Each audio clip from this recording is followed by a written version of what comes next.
मतदारसंघामध्ये चुरस ही मोठी चौल आहे. त्यात कसं होतं, आम्ही पहिल्यापासून यड्रावकर गटाचे आहोत.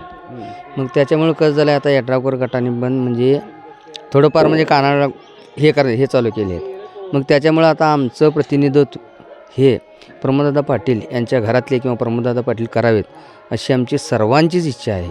प्रमोददादा पाटलांनी अर्ज दाखल केलेला आहे, परंतु ते यड्राव गटाकडनंच होतं.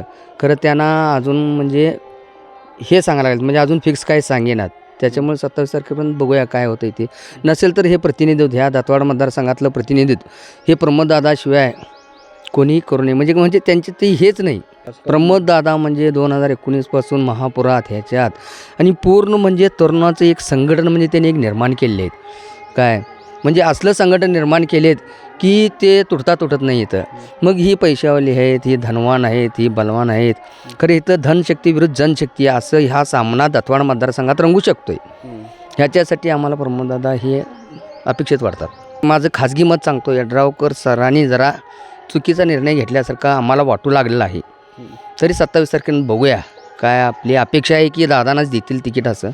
हां, पाठिंबा जाहीर करतील असं आम्हाला 99% तर गॅरंटी आहे. जनतेसाठी भरपूर कामं केलेत. आता परवाचंच बघितलं तुम्ही, जल आंदोलन खिद्रापूरसाठी रस्ता तर मोठं होणं गरजेचंच आहे. हे सामान्य माणसाला देखील कळतं आहे. मग ते जल आंदोलन असो, हे असो, प्रत्येक कार्यात कधी एक कॉल करशीला, एक कॉल प्रॉब्लेम सॉल्व असं म्हणजे दादांचं हे आहे. हां, मागितली होती असं आहे. खरं तोपर्यंत म्हणजे हे झालेलं आहे. बघूया आता काय होते काय नाही. तिकीट तर ह्याने भरलेलीच आहेत. तिकीट तर आहे. खरं आता पाठिंबा यड्रावकरांनी द्यावं का, हा मतदारसंघ म्हणजे त्यांचाच आहे. काय खरं द्यावं आणि काम करायची संधी दादांना द्यावी आणि ह्याच्यावरनं दादांचा देखील फायदा आहे आणि यड्रावकर साहेबांचा पण देखील फायदा आहे. जनता 99% तर दादांच्या पाठीशी आहे. जर तिकीट दिलं तर 100% दादा 100% येणार. प्रभागाचं सोनं होईल.